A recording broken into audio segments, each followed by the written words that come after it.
बहुत साल पहले की बात है। लक्ष्मी नगर में एक बहुत बड़ा जंगल हुआ करता था।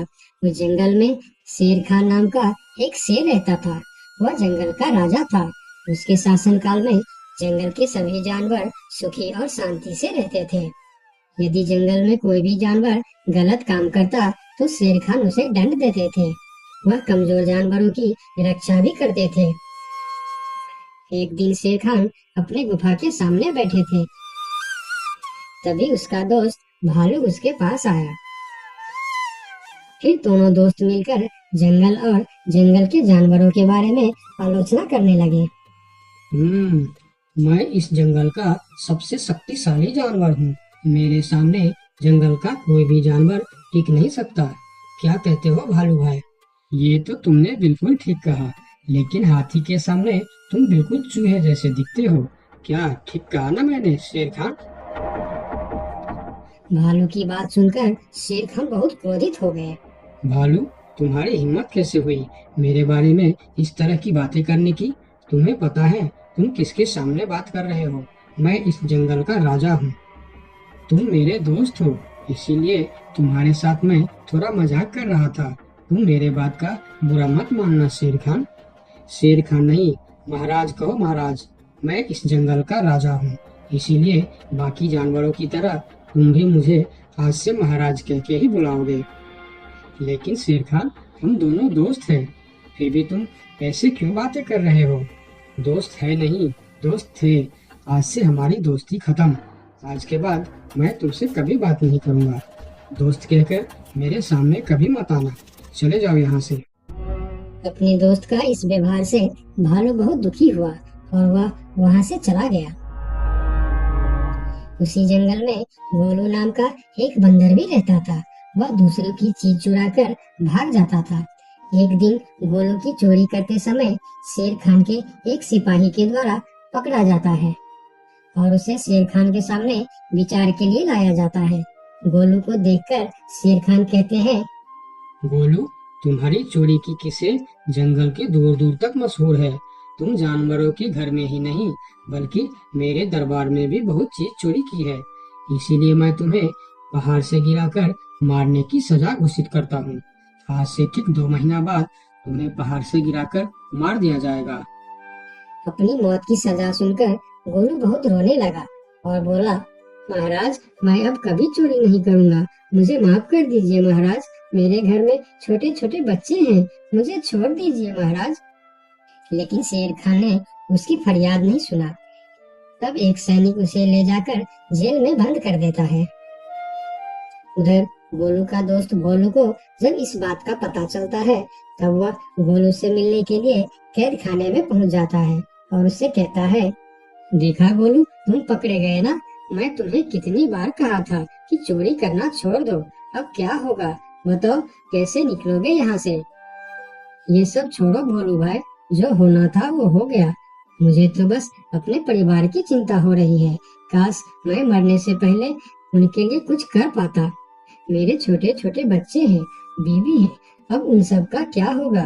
मेरे बिना वह भी जीवित नहीं रह सकते। गोलू की बातें सुनकर भोलू सोच में पड़ गया।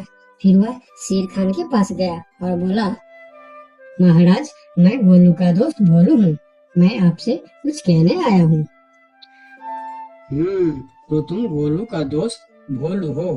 ठीक है, बताओ क्या कहना चाहते हो तुम? महाराज, मैं चाहता हूँ कि आप गोलू को कुछ दिन के लिए उसके परिवार के पास जाने दें, ताकि वह मरने से पहले अपने परिवार के लिए कुछ इंतजाम कर सके।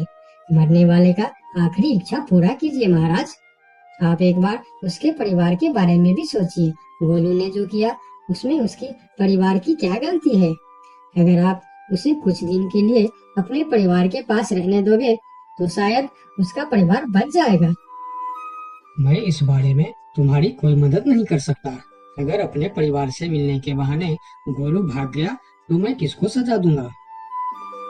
शेर खान की बात सुनकर भोलू थोड़ा सोच में पड़ गया। फिर बोला, तो ठीक है महाराज, आप गोलू को छोड़ दीजिए। जब तक गोलू वापस नहीं आ जाता मैं उसकी जगह कैद खाने में रहूंगा। और अगर वह कभी वापस नहीं आया तो क्या तुम उसके हिस्से की मौत की सजा भी लोगे? थोड़ा सोच कर बताओ। हाँ महाराज, मैं इसके लिए भी तैयार हूँ। भोलू की बात मानकर शेर खान ने गोलू को कैद से निकालकर भोलू को कैद खाने में डलवा दिया। तब बाहर निकलकर गोलू ने भोलू को बोला, दोस्त तुम चिंता मत करना, मैं समय से पहले ही वापस आ जाऊंगा। ऐसा कहकर गोलू वहां से चला गया और भोलू गोलू की जगह कैद खाने में रहने लगा। इस तरह बहुत दिन बीत गया, लेकिन गोलू वापस नहीं आया। तब एक दिन शेर खान भोलू के पास आया। देखा बंदर, मैंने कहा था ना गोलू वापस नहीं आएगा। अगर कल सुबह तक गोलू वापस नहीं आया तो शर्त के अनुसार कल शाम के समय तुम्हें पहाड़ से गिरा दिया जाएगा।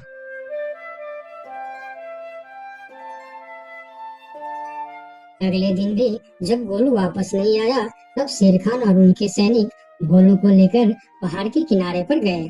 फिर भोलू को खाई के किनारे खड़ा करके शेर खान ने कहा, देखा ना मूर्ख बंदर, तुम्हारे दोस्त तुमको धोखा देकर चला गया। अब तुम मरने के लिए तैयार हो जाओ। लेकिन इस बार भी गोलू नहीं डरा और बोला, कोई बात नहीं महाराज, मैं अपने दोस्त के लिए मरने के लिए भी तैयार हूँ। मैं यह जानकर बहुत खुश हूँ कि मेरा दोस्त अपने परिवार के साथ खुश है। मेरे आगे पीछे और कोई नहीं है, मैं तैयार हूँ महाराज।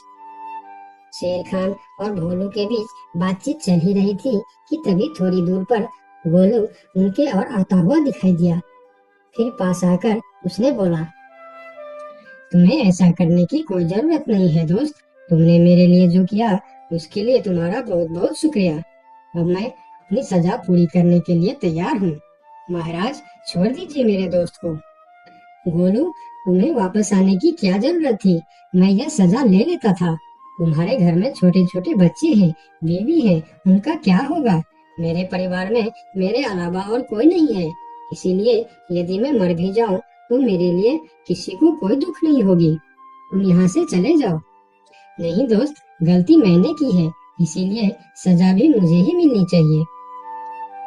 उन दोनों की दोस्ती को देखकर शेर खान सोचने लगे, ये दोनों अपने दोस्ती की खातिर एक दूसरे के लिए जान देने के लिए तैयार है, और मैं एक छोटी सी बात के लिए अपने सबसे अच्छे मित्र भालू से दोस्ती तोड़ दी।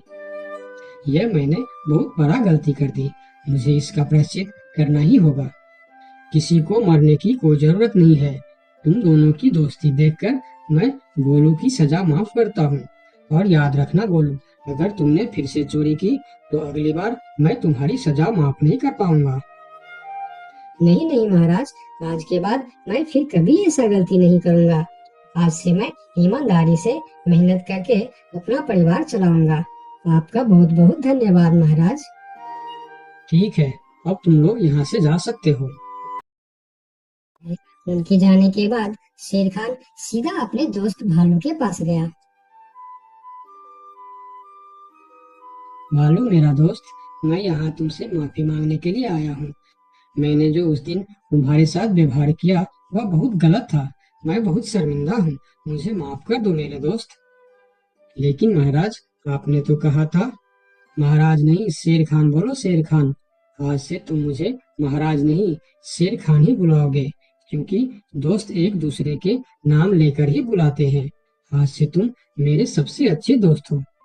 गोलू और भोलू की दोस्ती देखकर शेर खान को अपनी गलती का एहसास हुआ और उसने भालू से माफी मांगी और दोनों फिर से दोस्त बन गए। तो दोस्तों, इस कहानी से हमें यह सीख मिलता है कि कभी कभी दूसरे के अच्छाइयों को देखकर भी हम अच्छा बन जाते हैं। इसीलिए हमें हमेशा अच्छे लोगों के साथ ही दोस्ती रखनी चाहिए और अच्छे अच्छे काम भी करने चाहिए। आपका बहुत बहुत धन्यवाद।